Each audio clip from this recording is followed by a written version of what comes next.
Da, da, da, da, da.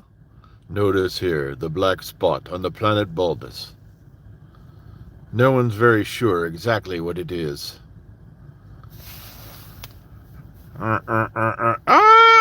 Okay.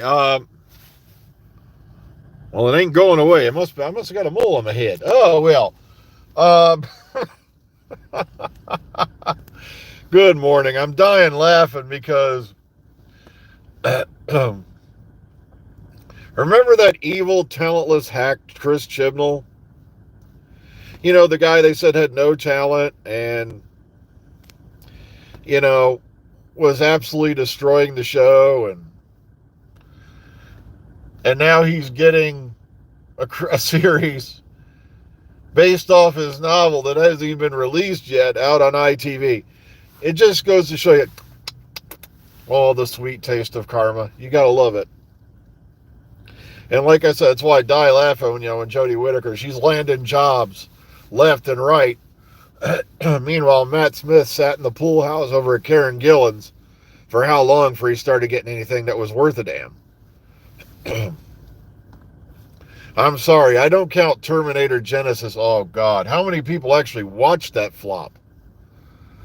I saw the trailer, and then they had that extended trailer where they tried to say, well, the villain is John Connor. He's cut a deal with the machines. I'm like, oh, hell no. And then, of course, I think he was supposed to be in one of the Star Wars sequels, and they cut that. And it's like, but like I said, I'm not hating on Matt Smith. I'm glad he's finally found something cool like, House of the Dragon. But still, you gotta love all these great, armchair experts that are out there in, YouTube land. And it just ticks me off how one day, you're running like, a shop, and the next thing you know, you're like the king of all what's good and not good in literature, television, and all that, just because you have a YouTube or a TikTok. It's just, this whole society amazes me. But also, yeah, once again, the guys with the sandwich boards, the end of Doctor Who is Nigh, have been marching around because of stuff RTD apparently said on the David Tennant podcast. And I'm like, guys, I haven't listened to it. It's just, I figure, when I get some official news from the Beeb, then I'll start panicking. All right? I'll start going crazy. Now, as you all know, a lot of the signs, like, the guy who was in charge, was one of the guys on Doctor Who Unleashed, was basically asking for work. And it's like, and a Bad Wolf put up an advertisement and all that, and it's, the show is doomed. That means it has been cancelled and they're only not telling the public. Oh, shit, he got what is gone. We know it for a fact. But a lot of the stuff from what I'm being told, like I said, this is secondhand because I've not listened to this cast yet. Um, and I don't like listening to podcasts online, especially YouTube, because I'm sitting there listening to a true crime story, and next thing you know, I'm hearing about how some frickin' weighted hoodie is going to relieve your anxiety. And then, of course, my other favorite, Shop Like a Billionaire, Temu, and then all of a sudden, a couple of seconds later, and like I said, somebody on the algorithm must have been, like a practical joker. It's talking about how to get rid of your credit card debt. All right?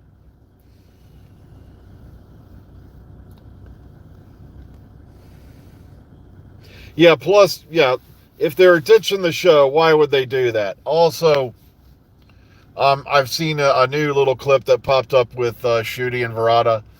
I shared that onto the Dr. Freedom Facebook page. If you know where that is, go look at it. It's from Instagram. I shared it over from there.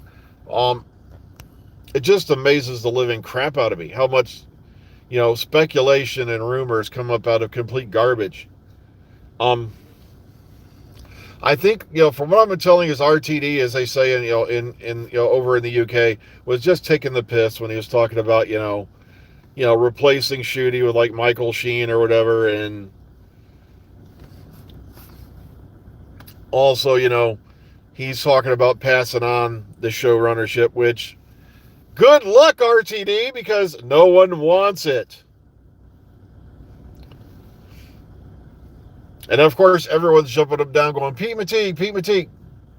Guys, you were jumping up and down wanting Moffat, and then you turned around and pissed on him.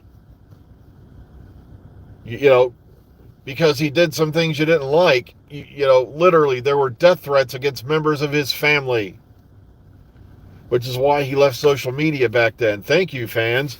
Yeah, the true fans. A show that, you know, basically tells you violence is the final, you know, is the last resort, went on and threatened violence on the showrunner as a first resort. Ugh.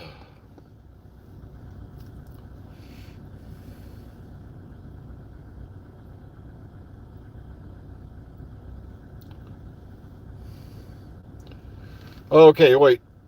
Oh, Justin Bieber, yeah, or Ernie Keebler, whatever he's calling himself this week. You know, the guy who, I'm not even going to talk about that thing. That piece of trash Canada dumped on us. No wonder we're charging them tariffs. That's why. Trump's paying them back for Bieber. That's what it... Look what you did to us how many years ago.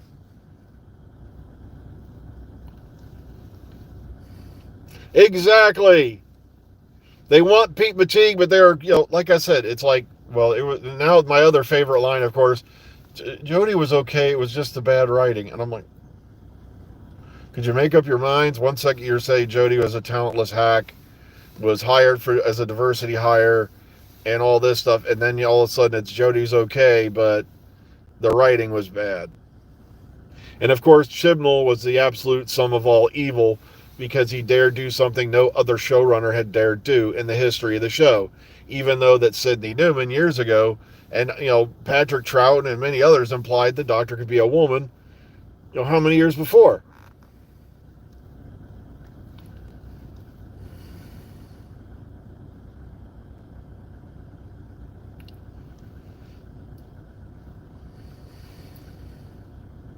Well, here's the thing. Toby Woodhouse wrote some good stuff back in the day, didn't he? I've seen Being Human. It's like, it wasn't that horrible. The British version, I never watched the American version, really. It's just, that's one thing, you know, America has we do have a bad habit of taking, you know, British hits and then turning them into shows over here. And sure enough, most of them do turn out to be hits. You know, Three's Company, you know, Sanford and Son, which came from, you know, Steptoe and Son, and yada, yada, yada. It goes on. You know, Three's Company coming from Man About the House, which I found out very young because, as I've stated 100 times before, I was very lucky that in my area, WUAB, Channel 43 in Cleveland, once it got past a certain point of the night, they would start showing British programming. And it started out with, like, you know, Space 1999 and various other, but then they started showing other shows like Dave Allen at Large, Benny Hill, and of course, Man About the House was one they showed on late night. And a reason why they showed it on late night along with Benny Hill is because sometimes they forgot to edit certain things out. I saw me first boob on the Benny Hill show late night on a UHF channel in America. Okay, not to mention I saw my second boob on Man About the House and Larry, well, I think the character was still named Larry on Man About the House, and a poster on his wall in his room of this lady. So, but it's like they're never going to be satisfied with anybody who takes charge. And if you go back, look for one positive thing on most of these channels, you'll never find it. They're working on the sole premise that misery loves company. And they're dragging in everybody who's miserable and doesn't agree with anything, and then has them marching behind them like they're the great messiah, you know. Except I got some bad news for you. Your great messiah is more than likely going to turn out to be what's his nuts, oh gosh. Dare I say Jim Jones, and the fact that he unalived how many people? Yeah, that's one thing I'm getting sick of, is the soft language that's being used now because they're so scared of the algorithm dumping maybe 5 or 10 of their, these guys are getting hundreds of thousands of views, but they're afraid to say certain words because it'll dump their, what do you call it? It'll get them dumped off the algorithm. And that's called censorship, ladies and gentlemen. Sure, it's being enforced by artificial intelligence. Oh yeah, did you see they're selling an artificially intelligent puppy now? It's like 99% similar to a dog. No, it ain't. It doesn't have organs. It doesn't have a brain. It ain't gonna shit and piss all over your carpet. It's, it's not gonna bark in the middle of the night. It's not gonna hump your leg. I'm sorry, it's not anywhere in the neighborhood of 99% similar to a real dog, okay? But that's one thing they're advertising out there. It's like, and through the magic of AI, it will learn this and that. Yeah, we used to call them Furbies. All right. Only these ones, the Furbies couldn't walk around and jump around and shit. But that's basically what it is. It's the new Furby 2.0. But once again, talentless evil Chibnall is getting a series based off a novel on ITV that he wrote, because he's an evil, talentless, can't write anything hack. Jodie Whittaker landing jobs left, right, and center everywhere. Okay, Netflix series even, bam. Oh, listen, I have such a massive bass in my stereo. I must have an enormous penis, so everyone must pay attention to me. Get out of here with that crap. I'm sorry. So your stereo can rattle windows at 50 yards. Who gives a shit?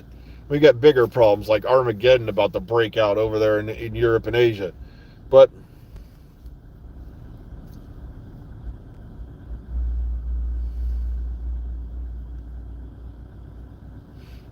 yeah, I have to admit, Bram Stoker's Dracula, the Coppola, I still love the movie, but like I said, it had its flaws. I don't want to besmirch Keanu anyway, but I feel like they chucked him in the deep end on that one. But he still, gave a good performance. It was, like I said, and I'm still getting over Winona Ryder with an English accent, running around with things pressed up that. Okay, but still, a lot of the stuff we heard, some of the stuff we heard, at least that's what I'm being told over and over again, was just RTD having a goof and having fun for a change. But the thing is true. He's getting older. He wants to do other things, but he's going to have to face the fact that literally, I do not want to know how much they're going to have to pay somebody to take over this show. Because given how some of the fandom reacts to things now, like I said, that's why it's like, if it's doing that much mental harm to you, just avoid it. Don't watch it. That's what I did with Starship Dysentery and anything Star Trek after 2009. Like I said, after Into Darkness, I didn't watch any more Star Trek movies because it was utter shit, in my opinion. And I'm not, I didn't make 50 billion videos about it, detailing about how, my life was ruined, by this. It wasn't. It's just, to me, it's not Star Trek. It's not even remotely close to what Star Trek was supposed to be. The only person who came close in these last, how many years were the fans who made their own. And of course, one fan made one that was so damn good that Paramount had to shut it down. Because it beat the shit out of anything they put in the theater. And it was only a 20-something minute video. Axanar, anyone? I'm not kidding. We were on Zoom call one night and I said, look, let me show you a couple of minutes of this. And literally we watched the whole thing because everybody was so glued to Prelude to Axanar that they didn't want me to turn it off.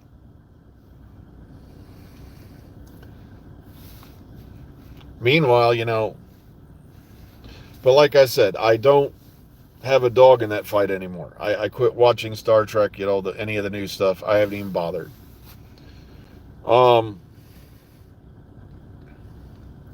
Yeah, I tried to watch Moffat's Dracula. I really did. I really, really tried. And I was like, oh my God. You should have stuck with Jekyll, mate. It's like, Jekyll I enjoyed. This, no. Why didn't you make another season of Jekyll rather than pump out this shit? But okay, I actually liked Jekyll, and I think it only went one series of memory serves. And you'll see a lot of familiar faces in Jekyll that pop up in Doctor Who during his era.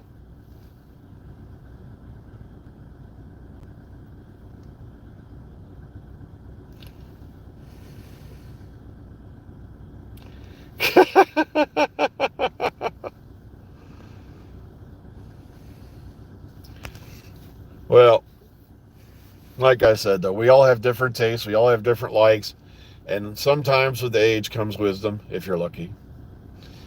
Well, I'm about to go in here and blow another 9 hours of my life, ladies and gentlemen, but at least today is Thursday. We have this weekend off, and it's going to be very interesting because, you see, let me tell you the ingredients for a perfect storm. It's going to be in the 70s tomorrow. Bonus checks came in this week. Can anyone tell me what's going to happen?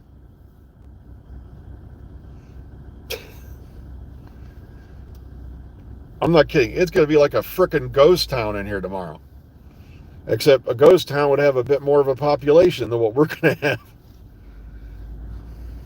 So that's what I wanted to say before I left. Yeah, it's going to be interesting tomorrow because, sheesh, I don't even want to.